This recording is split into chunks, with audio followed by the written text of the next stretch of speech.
Hey there guys, today I'm out on the ice. It's very cold today, well below freezing, and one of the things I've always wanted to test is what line is most ice resistant. And so I've got a bunch of ice fishing lines here all rigged up on this rod, and I've got a 4-pound monofilament Trilene XL.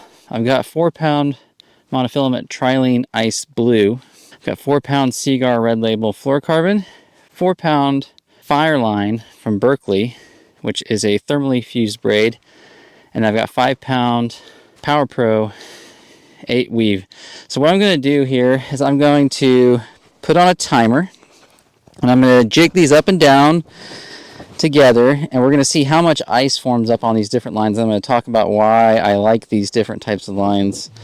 And what attributes I like each one for different specific applications in ice fishing. So let me get my timer started on my phone and we'll start the dipping process.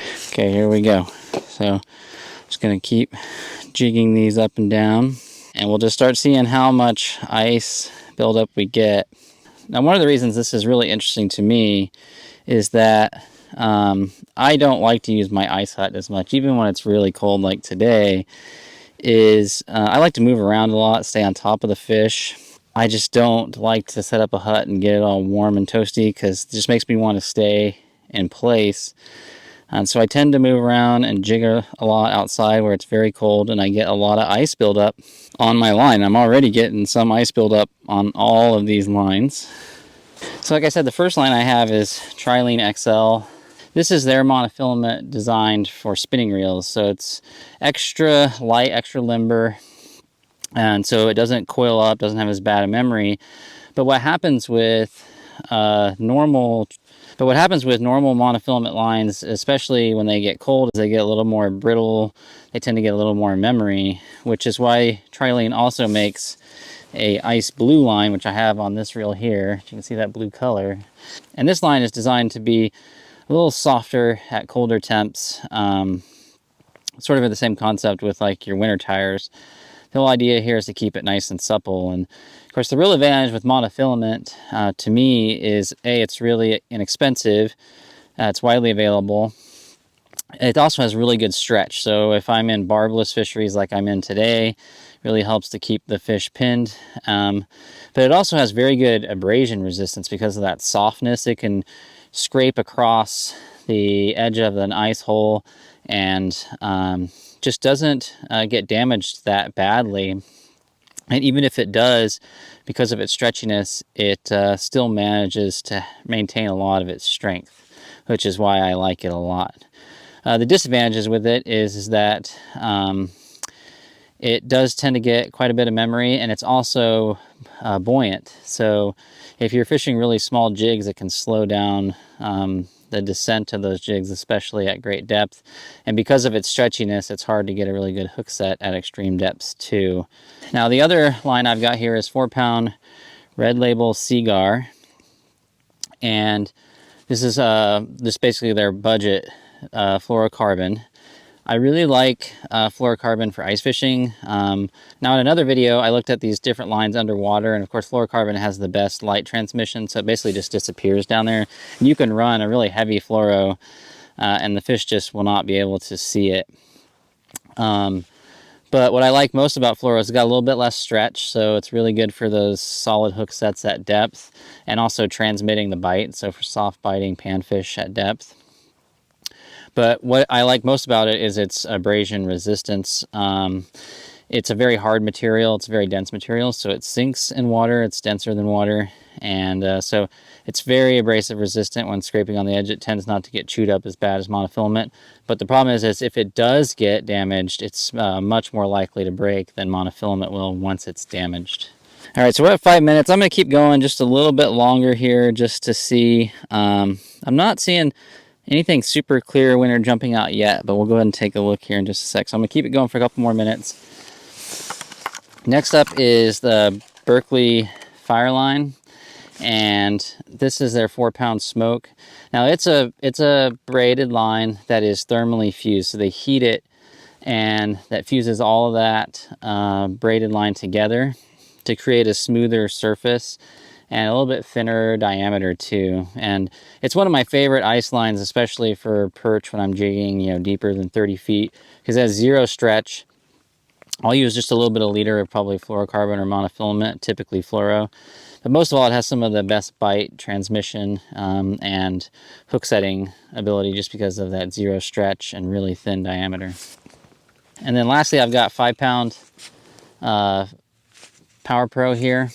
And like all their Power Pros, it's a weave of 8 braids. It's very thin, zero stretch in it, very durable. You know, the Fireline, after a season of using it, it'll tend to get all these little strands after it's been scraped on the ice, whereas I tend not to have that issue as much with the Power Pro. But because it is a weave, there's space in between those fibers. I find that it transmits a lot of water up into my guides when I'm retrieving, and I tend to get a lot heavier icing on my guides. I just feel like it makes a little bit more work for me in terms of clearing my guides all the time. But again, really similar attributes to the Fireline. It's just that to me it tends to absorb a little bit water, so a little bit more, so it tends to sink a little bit better.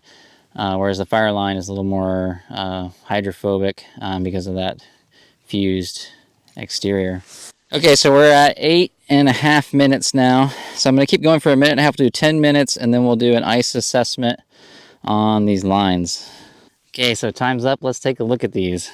So going from left to right, we've got the XL trilene monofilament, the blue ice trilene monofilament, fluorocarbon from Seagar, then we have Fireline, and then lastly, we've got Power Pro. And I have to say, I'm kind of shocked because there's really not that big a difference. I would say that the monofilaments probably have a tiny bit more. The fluorocarbon's kind of the middle of the road, as is Power Pro, and I would say that the Fireline's probably edging out everybody else, and I think that's just because of that smoother hydrophobic surface. But the differences here are very, very, very small. So it actually surprises me. I thought we'd get a bigger difference here between the different lines, but I think in terms of like its impact on the angler, it doesn't really matter. So I think you can really just fish the line that best fits your needs in terms of the fishery that you're doing, and in terms of the attributes that you're looking for, whether you're looking for stretchiness or hardness, or you're looking for better hook setting power, sensitivity. Just fish what you want because they basically look the same to me. Not a very exciting ending, but you know what? It was a really cool experiment, and I'm glad I did it because now I know I can confidently fish these different lines without really thinking I'm getting more ice than I should be. All right, let's see which one is easier to get the ice off of. Ooh, the mono is really hard to get it off of. Yeah, see it sticks on there. Fluorocarbon sticks pretty good. Oh, the braid comes right off the Fireline and comes off the Power Pro pretty good too. So yeah, look at that. That mono doesn't want to let it go. Huh, that's an interesting little experiment at the end. So I'd say it's easier to remove the ice from the braids than it is from the fluorocarbon or monofilament. It really wants to stick on those ones. All right, guys, if you have any questions, just let me know in the comment section below. I'll put links to all these different lines that I used here today. If you have any criticisms, I'd love to hear them too. All right, I'll see you next time out on the ice. Just remember, fish smarter, not harder. Bye, guys.